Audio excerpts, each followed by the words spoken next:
Let's go to Geelong. They've lost Gary Ablett Jr., but they've still got Senator Sarah Henderson. Thanks for joining us again, Sarah. Oh, Chris, it's great to be with you. I just wish I could run as fast as Gary Ablett. We will really miss him next year, that's for sure. Yeah, I reckon he'll be around the place. Now, tell us about this budget. I mean, it's just extraordinary that all the governments around this country just seem to think that because of the coronavirus, we can just borrow endlessly a $155 billion state debt within 5 years. Yes, it is a monumental amount of money for the state, of course, but we are in unprecedented times. I think the big concern, and certainly the state opposition has raised this, Chris, is the way the money is being spent. There's a $50 billion transport infrastructure spend, but we have seen no details. And I know that one of the big concerns that our government has had is the pace of infrastructure investment in Victoria. We have announced at long last the investment in the Melbourne Airport rail link, in Geelong Fast Rail. We're making a very substantial contribution to that, and those plans are now underway. But as a regional MP, I have to say, Chris, the rollout of infrastructure, roads and rail and airport is really very slow in Victoria, and we really need to see that pace accelerating.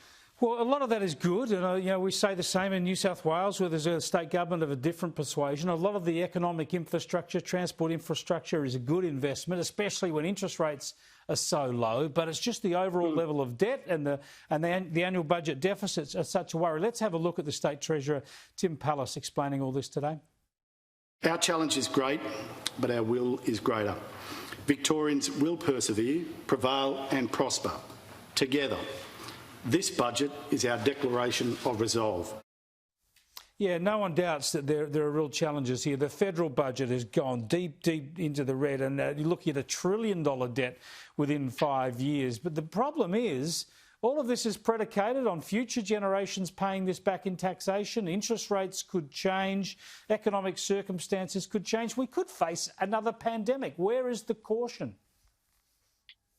Well, Chris, I think our government's response to the pandemic has been absolutely critical. We've seen a massive bounce back in jobs, in our economic recovery, and of course our health response is driving what we hope will be a vaccine available to Australians by March of next year.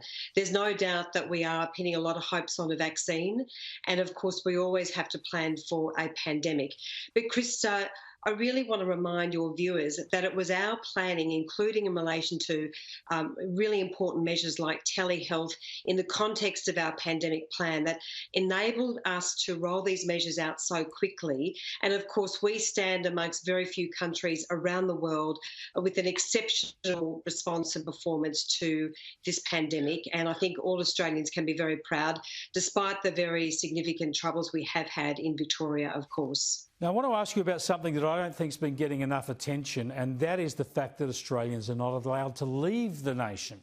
It seems an incredible infringement on our rights that people can't just decide they want to go overseas, risking themselves, I suppose, how long they're going to have to stay there and when they might not be able to get back through hotel quarantine. Why are those restrictions in place? Why shouldn't Australians be allowed to leave?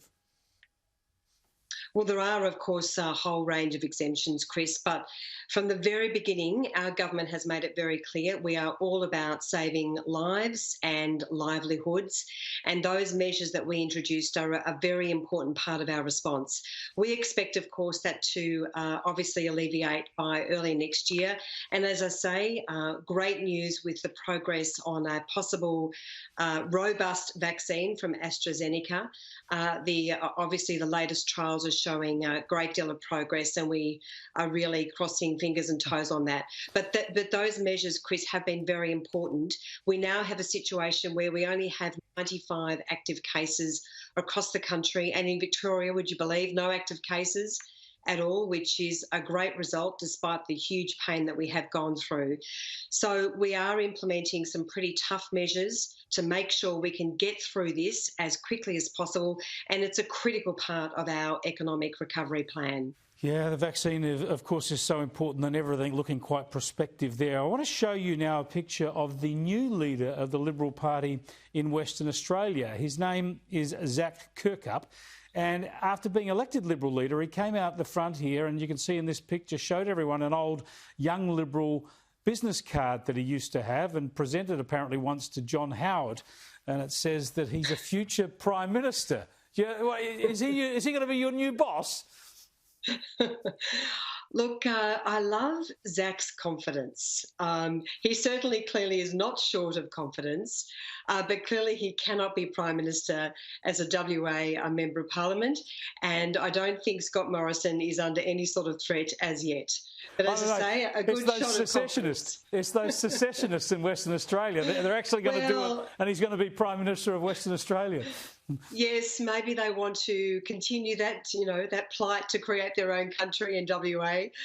I don't know. But as I say, look, congratulations to Zach. And as I say, it's great to see that confidence. Thanks for joining us, Sarah. Appreciate it. Yeah, great to talk with you, Chris. And mentioning the great John Howard, it was 13 years ago today that his government ended, November the 24th, 2007, when he was voted out.